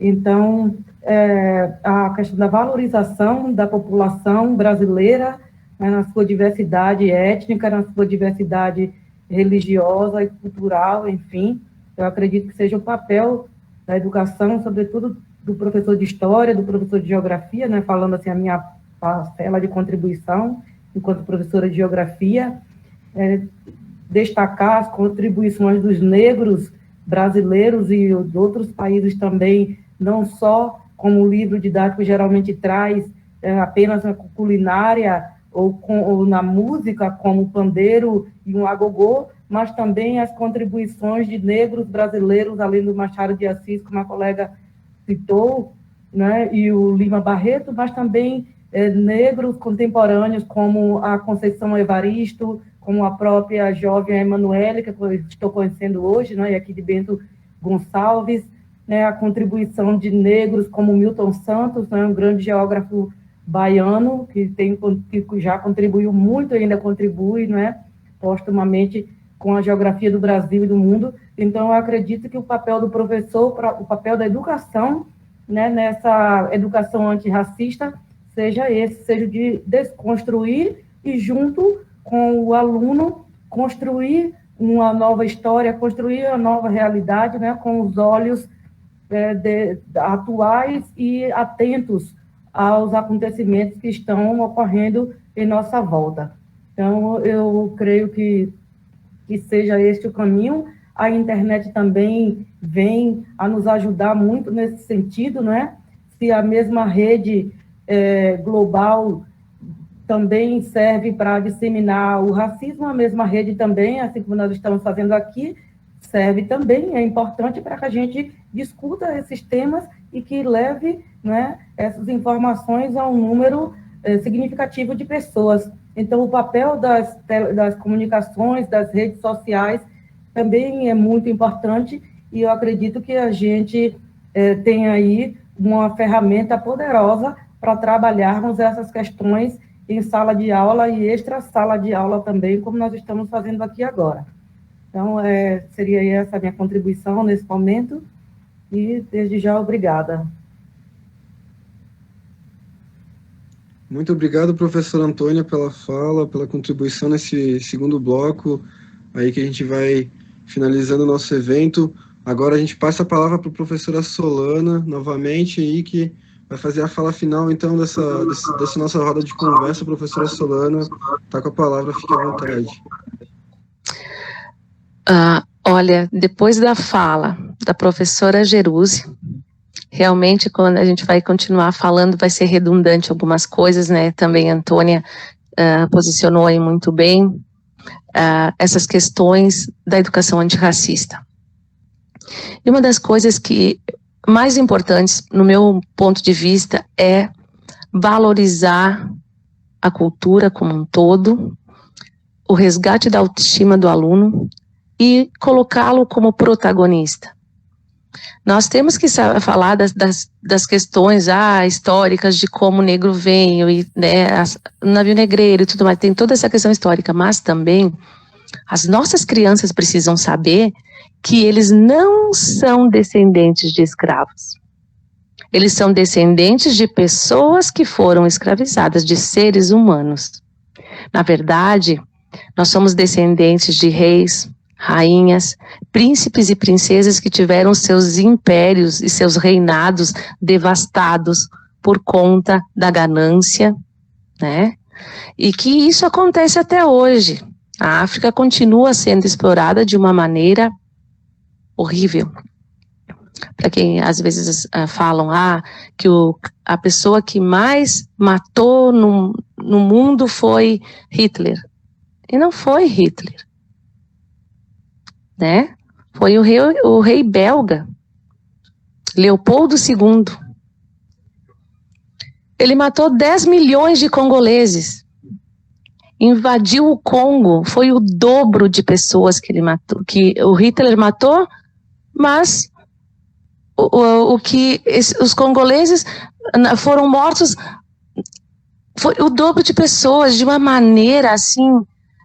A gente achava, porque nós ouvimos toda a história do que aconteceu, o que o Hitler fez, mas ninguém fala o que o rei belga fez. Isso não está nos livros de história, certo? E falando em protagonismo, em resgate da autoestima, de valorização da cultura, eu tenho que agradecer a nossa secretária Adriane por proporcionar amanhã para os nossos alunos da Escola Ulisses a oportunidade de se ver no espaço da Casa das Artes.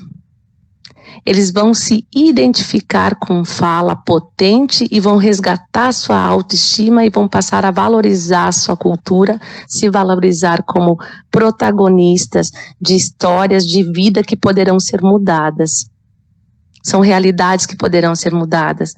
E, às vezes, as coisas não são tão difíceis, né? É só uma questão de haver conversas, de haver oportunidades e da importância também do professor ver o aluno como um todo, né? Como um ser humano que tem que ser valorizado e às vezes o que acontece como a prof. Geruse falou, as nossas crianças têm a ginga da capoeira, tem, né, todo o seu lado artístico que muitas vezes é encaixotado, engavetado e guardado. Faz com que o nosso aluno não se identifique com o espaço escolar. E a gente não pode fazer isso, a gente não pode perder esse brilho. E hoje em dia, com todas essas literaturas lindas que temos para trabalhar as questões negras, né? Existem livros hoje com ilustrações belíssimas e que a criança não precisa ouvir aquela história que ela teve que superar algo para ela vencer no final. Nós não precisamos disso. Nós queremos ser os heróis das nossas histórias. Eu falei isso na Feira do Livro. Escritores, por favor, As nossas crianças querem ter o poder. Não, eu tenho que superar algo, porque daí depois no final ela vence e faz. Não, chega. A nossa história toda é assim. A gente sempre tem que carregar um fardo para depois dizer, ela conseguiu. A prof. Antônia é doutora. Mas tudo. A gente não precisa. As nossas histórias podem ser escritas de maneira diferente. Eu concluo a minha fala aqui, para não ser redundante, e eu sei que tem mais perguntas agora, hein, Lucas? Como é que vai ficar? Inicialmente, professora Solana, bom, primeiro, obrigado pela contribuição, A gente tinha marcado uma pergunta apenas para esse bloco final, mas se todas as convidadas acharem que a gente pode aí fazer mais uma rodada, bem tranquilo, assim, eu não me importo, vai ser mais engrandecedor para o evento, com certeza. Fica daí a critério mesmo das convidadas, A gente tinha um tempinho mais ou menos estimado aí de 1h30, 1h45, mas acho que fazendo respostas também um pouquinho mais curtas ali, a gente também consegue fechar um tempinho legal, até para não ficar um espaço maçante. Professoras, o que vocês acham? Não sou professora, mas eu concordo. Mas, enfim, para mim, escritora é a mesma coisa. Mas, assim, vamos fazendo, então, um bloco, um terceiro bloco, aliás, E daí a gente faz um tempo um pouquinho mais curto, de 3 minutos, pode ser, pessoal? Eu posso ficar de fora dessa rodada, posso ficar sem responder. Aí, então, abro o meu espaço para as demais convidadas para responder a pergunta. Ok, eu acho que, professor, eu acho que não é necessário até, mas fica a seu critério ali. No finalzinho a gente pode avaliar de novo o que acha, beleza? Deixa eu ver aqui. A gente tem uma pergunta, pessoal, do Marcos Flávio Dutra Ribeiro. Ele diz o seguinte: 2019, aliás, o movimento se deparou com um caso emblemático envolvendo uma professora de etnia europeia que em uma escola da cidade se caracterizou como negra com a prática blackface. Como as professoras presentes avaliam as formações que recebem especificamente no trato às questões negras? Essa é a pergunta do Marcos. A gente pode iniciar de novo com a mesma sequência de respostas. A professora Carla está com a palavra. Agora, então, eu vou avisando ali, quando faltar um minutinho mais ou menos, a gente vai conversando pelo chat. Fica à vontade, prof.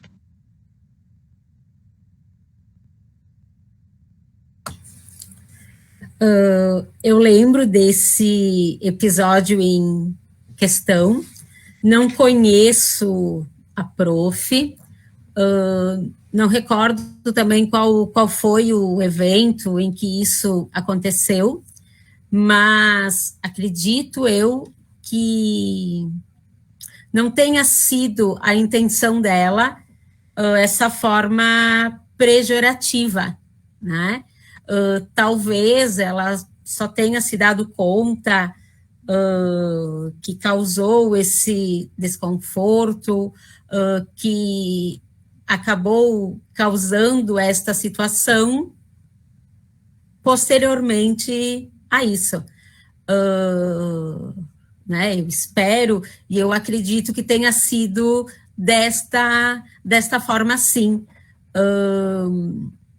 Acho que ninguém, nenhum professor, nenhuma outra pessoa em uma outra função vá fazer algo desse tipo com a intenção de denegrir uma cultura, de ofender alguém de forma direta.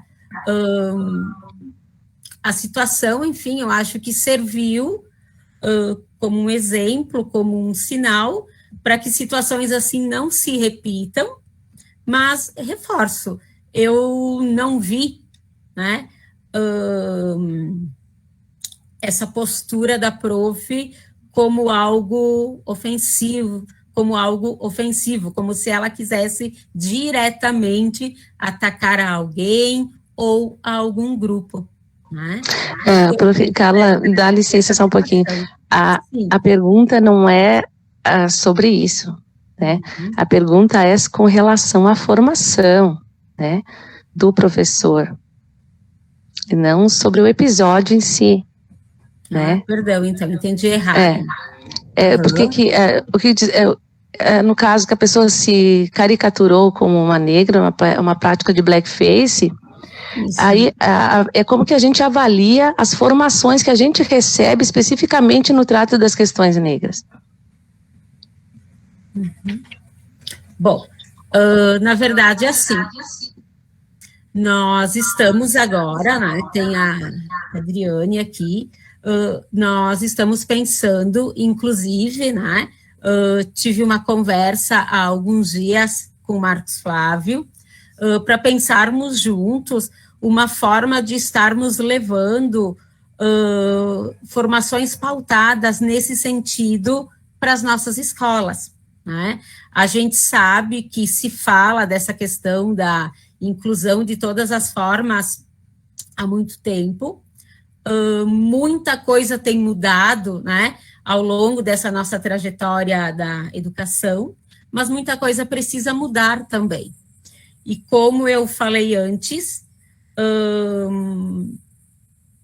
esse novo olhar que a Secretaria está tendo agora, né, com a gestão da Adriane, tem buscado isso. Então, eu acredito que agora, para 2022 e para os próximos anos,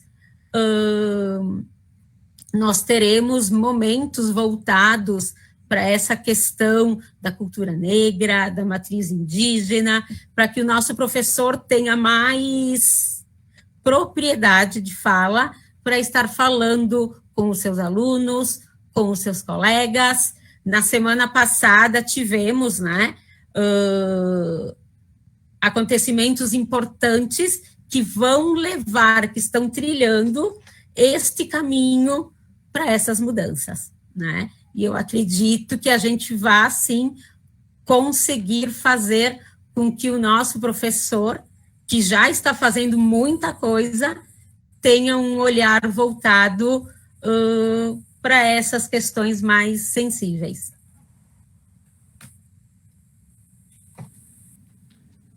Obrigado, Prof. Carla, pela contribuição agora nesse terceiro bloco de falas. A gente vai passar a palavra agora para a Emanuele. Emanuele, fica à vontade para dar a tua contribuição. Vamos, uns 3 minutinhos ali, eu vou avisando no chat qualquer coisa, tá bom? Então, eu soube desse caso e de muitos outros que aconteceram. Tanto que, ano passado, quando eu ganhei o Prêmio Internacional de Literatura, eu fui falar na rádio e foi me perguntado sobre uma questão de uma mulher que estava fazendo um filme aqui na região e não sei o que ela tinha, foi perguntado para ela e ela respondeu: nós não fazemos coisas em senzala.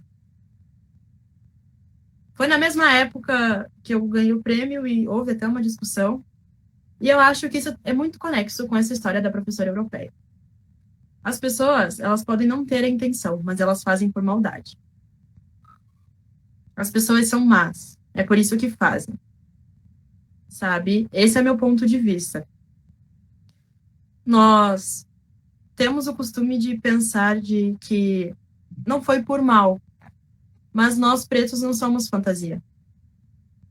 Nosso cabelo não é fantasia, nosso tom de pele não é fantasia, nossa história não é fantasia, e isso é imprescindível de ser contado. Não somos caricaturas. A nossa Bayomi é uma boneca, nós não. É isso que acontece. Quando eu me deparo com uma cena dessa, eu me lembro de muitas outras cenas que aconteciam nos Estados Unidos, de que no carnaval as pessoas sempre se vestiam dessa maneira. Hoje, as pessoas no Halloween, carnaval, se vestem de enfermeiras e os enfermeiros não gostam. Por que se vestir de preto ia ser bom? Não é mesmo? Para mim isso é errado, para mim isso é maldoso. É zombar de um povo, é zombar de uma pessoa. O meu cabelo não tem graça, meu cabelo não é engraçado, é um cabelo bonito, é um cabelo bem cuidado. É um cabelo com uma herança enorme, de um povo enorme, de um continente, de uma nação toda. A minha pele também. Não aceito que isso seja usado como fantasia, por mais que não houvesse a intenção de ser feito. E junto com isso, bem rapidinho, eu trago algumas pessoas que eu falei para o Lucas que ia trazer. E uma delas é um americano, Titus Kaphar. Ele é pintor. E ele pega quadros de pessoas antigas, quadros bem antigos que retratam o negro lá no fundo, como apenas um figurante na história. E ele retira todos os brancos e dá destaque para aquele negro. E as mais recentes artes dele são de mulheres negras sem seus filhos, como se eles fossem invisíveis e retirados delas da sociedade. E isso começou depois da morte do George Floyd. É por isso que a gente não pode deixar que isso seja usado como fantasia, porque senão a nossa história vai ser só uma brincadeira. As pessoas não têm intenção de fazer isso, mas elas fazem mesmo assim. É isso que sempre acontece. E outra pessoa é uma mulher que eu admiro muito, que é Ellen Johnson Sirleaf, se não me engano. Primeira presidenta de uma nação africana, que é a Libéria, e ela ganhou um troféu Nobel da Paz. São essas pessoas que a gente precisa reconhecer e lembrar. As tranças que eu uso são, desde pequena, é a minha história. Não é uma característica de brincadeira. É um povo todo usando ele. É uma história, é uma força, que é uma identidade. Creio que seja isso que eu tenho para falar. Muito obrigado, Emanuele. A gente vai seguindo, então, com essa terceira rodada e última das contribuições aqui das nossas convidadas. A pergunta para quem estiver assistindo aí, pessoal, é sobre como as professoras veem, então, né, o trato aí, as formações das redes com os professores sobre as questões negras, né? Foi feito aí pelo Marcos Flávio. E agora a gente vai passar a palavra para a professora Jerusi Romão aí. Tem mais uns minutinhos para contribuir na nossa conversa. Professora, está com a palavra, sinta-se à vontade. Eu vou ser muito breve, porque eu acho que Emanuele já deu conta de nos posicionar, né, os lugares sobre esse tema. Mas eu gostaria de dizer rapidamente, o meu trabalho de mestrado é sobre o Teatro Experimental do Negro, né? O teatro fundado em 1944 no Rio de Janeiro, por Abdias de Nascimento, pelo sociólogo Guerreiro Ramos, e o Teatro do Negro surge como uma contestação dos negros de não aceitarem mais que personagens no teatro e negros e na televisão fossem representados por brancos pintados com a pele negra. E aí, então, surge um movimento muitíssimo importante na cultura brasileira, em que Ruth de Souza, Léa Garcia, que fazem parte também desse movimento, se organizam e dizem, chega, o nosso corpo tem que ser representado por nós, né, que somos negros, e não numa caricatura, como disse Emanuele. Eu não posso analisar a situação do blackface sem ter visto. Então, eu vou pedir para vocês essa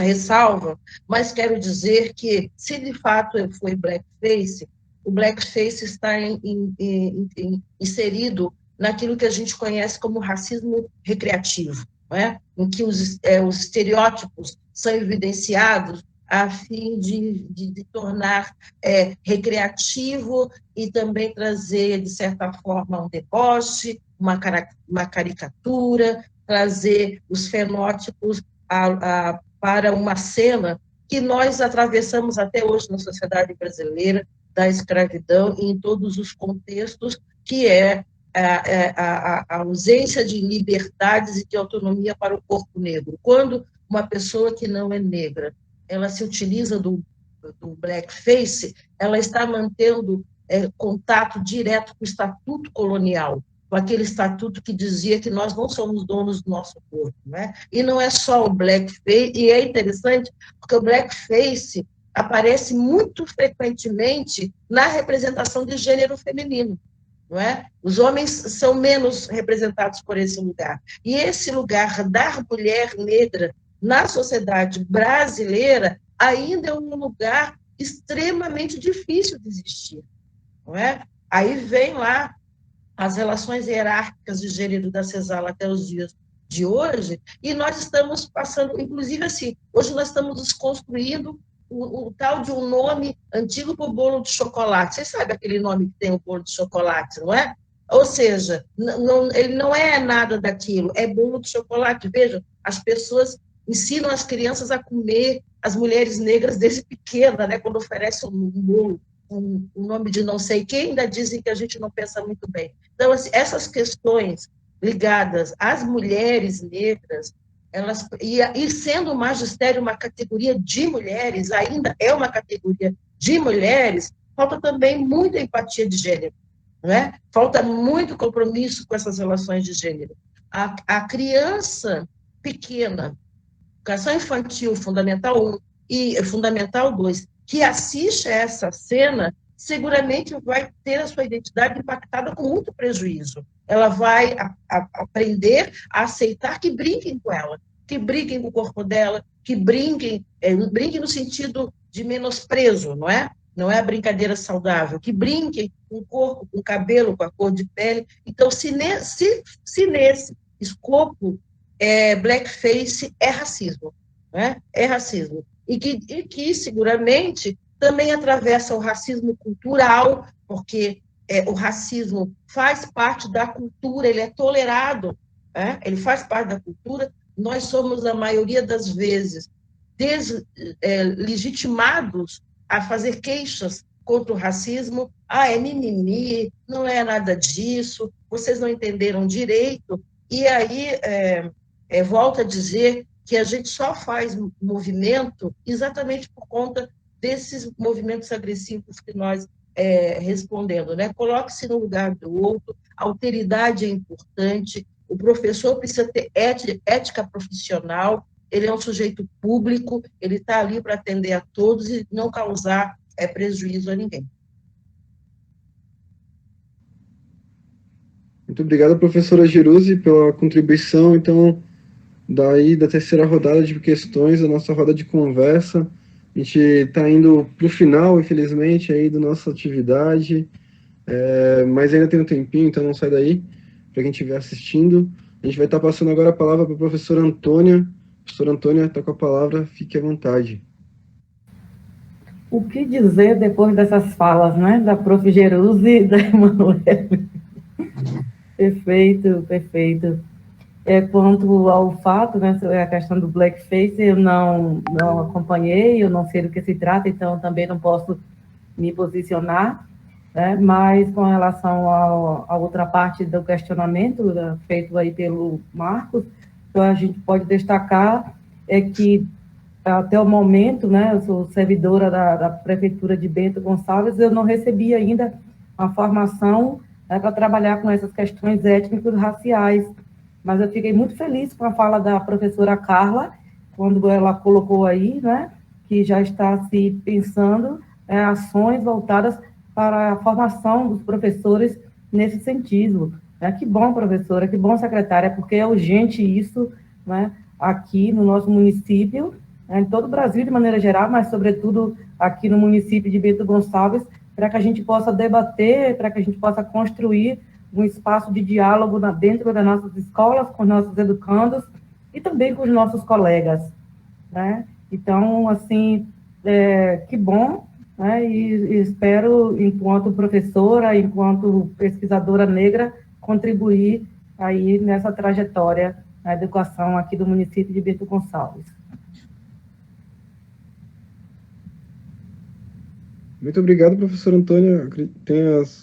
Acredito que tenhas concluído. Desculpa, caso tenha cortado. A gente vai finalizando, então, hoje o nosso debate com a fala da professora Solana. Professora Solana, concordas comigo ainda de fazer essa fala? Sim, eu só queria complementar ali que a nossa querida Emanuele falou sobre a moça que fez aquela fala, né? Então, assim, foi em julho, Emanuele, em julho de 2020, teve uma live dos profissionais cinematográficos.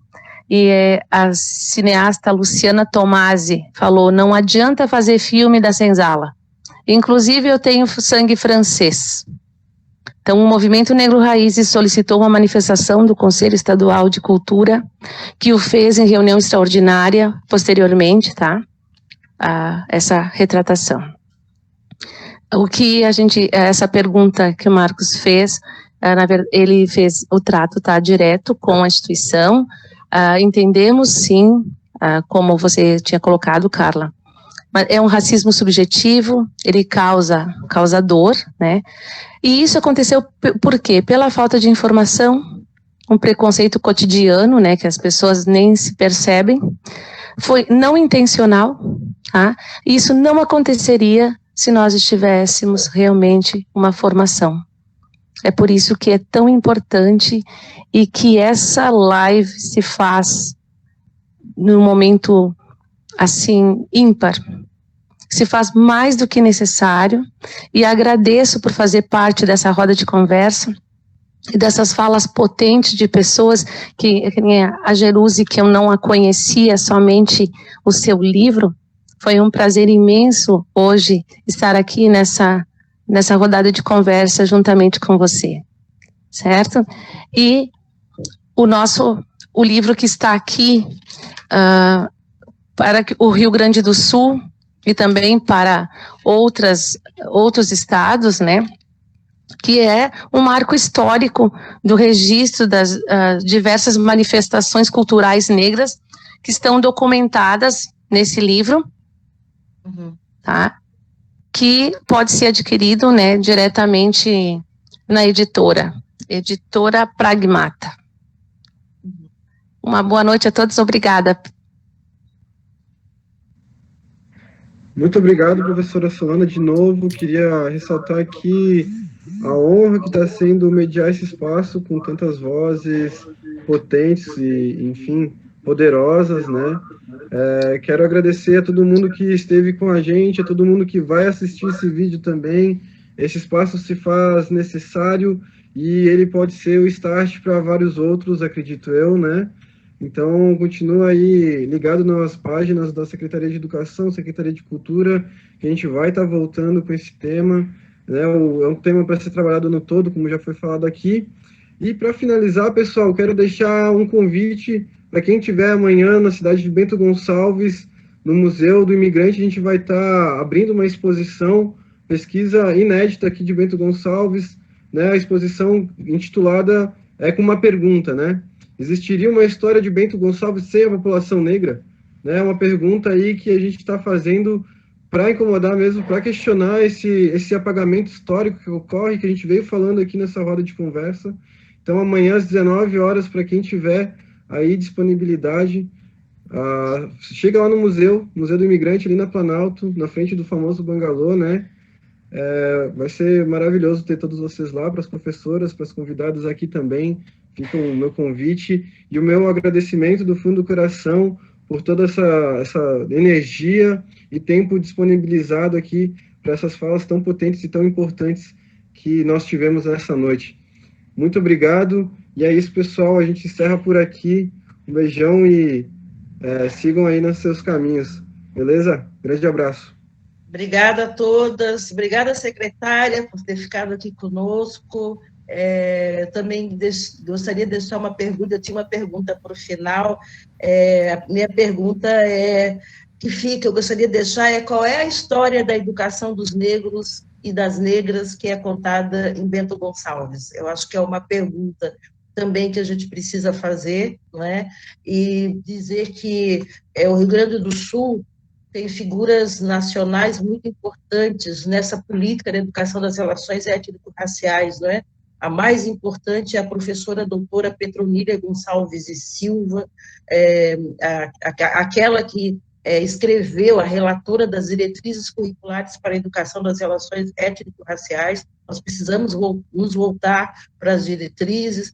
Também gostaria de recomendar atenção à BNCC, quer dizer, é um documento que está aí disponível, está dizendo, dentro das áreas e dos componentes, como podemos trabalhar com a educação das relações étnico-raciais na escola. É um documento de quase 400 páginas, a gente já lê várias vezes, eu já li 3 vezes, cada vez que leio, eu fico dizendo, olha, mas está tudo aqui. Então, assim, já temos os documentos, nós já temos as bases. A Lei 10.635 é LDB, também é muito importante que a gente entenda isso, não é? É uma lei que vai levar para a LDB esse conteúdo, e eu gostaria de sugerir a professora Lúcia Regina Brito, professora doutora de História, né? A professora muito importante, que escreveu Africanidades sul-rio-grandenses. Também acho que é bem importante a gente valorizar os escritores e aqueles que lutaram por um outro pensamento negro no lugar onde a gente atua. Então, muito obrigada, mulheres maravilhosas, muito obrigada, Lucas, muito obrigada, professora secretária. Isso aí, pessoal. Mais algum agradecimento das professoras? Também está livre. A gente vai encerrando por aqui, qualquer coisa. Lucas, eu gostaria de fazer um agradecimento. Queria agradecer a todos que estão nos assistindo, as professoras, o Movimento Negro Raízes, que tive a honra de ver a nova abertura, né? E eu tive a honra de estar presente na exposição do Kaugebo. E, se me permite, Lucas, gostaria de fazer uma propaganda minha. Então, Chara está à venda na Don Quixote, Livraria App e comigo também. Comigo ganha autógrafo, viu? E fotinho. É isso, muito obrigada, mulheres. E só lembrando, sem educação, só resta o ódio. Ok? Lembrem sempre disso. Um beijo. Obrigada, pessoal. Obrigada, Lucas. Obrigada pela noite, pelos conhecimentos e pelas coisas boas que a gente dividiu hoje. Muitas palavras ficaram nessa noite, né? A Emanuele trouxe a questão do ouvir o outro, né? Escutar o outro, escutar o desejo do outro, mas eu acredito que a palavra que ficou, além de inclusão, de diversidade, mas a palavra que ficou mais forte é a palavra do respeito. O respeito pelo outro é o que vai nos fazer ser iguais, mesmo com todas as nossas diferenças. Então, muita gratidão pelo espaço de hoje, que a gente possa contribuir com a educação de Bento, contribuir com a formação das nossas crianças, para que o futuro das nossas crianças seja melhor do que o passado que a gente teve, né? Muito boa noite e obrigada pela oportunidade. Deixo aqui meu agradecimento. Que dias melhores venham.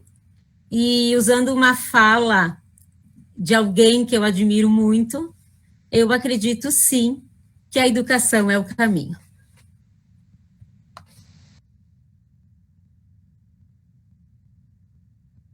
É isso, professoras. Obrigado. Beijão a todas. Só agradeço.